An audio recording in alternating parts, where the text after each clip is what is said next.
What's up and welcome to the channel. Me and my buddy Kane are doing an unboxing and install video. Today we're installing the fork covers and the fork boots, all OEM parts. Let's get cruising.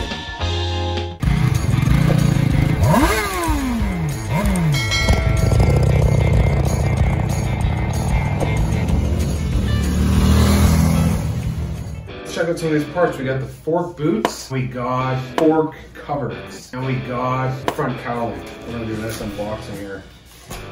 Wow, look at that. That's actually metal. I thought it was rubber. The OEM ones had really nice reviews. We accomplished this job by running a strap through the front of the frame here. It doesn't pinch or bind. Put it around a nice solid beam up top. We made sure the strap was in good condition and was able to hold this relatively light bike up. So now we can work on the front axle, the caliper bolt, and the front fender. First thing we do is look up our bike on the Honda website with the instructions how to remove these parts, and we're going to put all these links in the description so you can go down there and check out exactly what tools you need, and you can get a diagram of how to take that apart completely. Next thing, we'll remove the caliper and we're going to remove the front wheel. Make sure to only remove the wheel if you're certain your bike is in a safe position and it's safe up where you've strapped it from. Now we're going to loosen the pinch bolts of the upper and lower bridge. Then we're going to slide out the shock.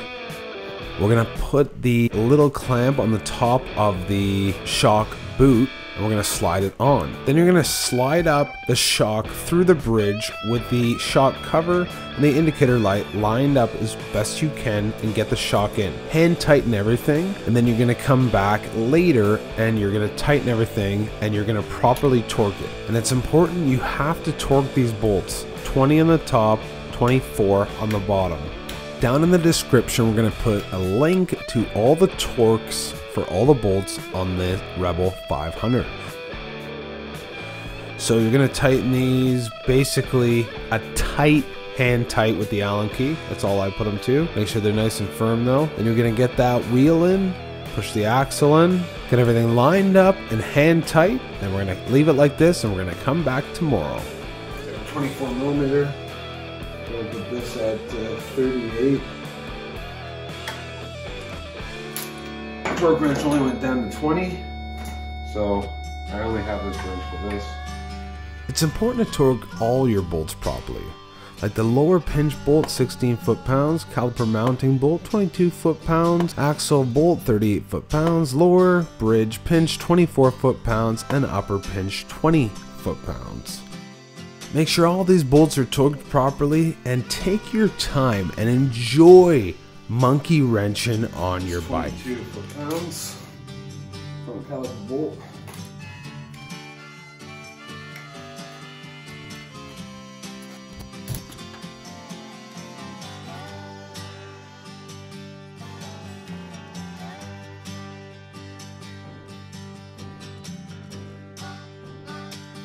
Thanks for watching and hit that subscribe button. Make sure to check down in the description for any links to any resources we've talked about today. Until next time, Cruiser's Corner signing out.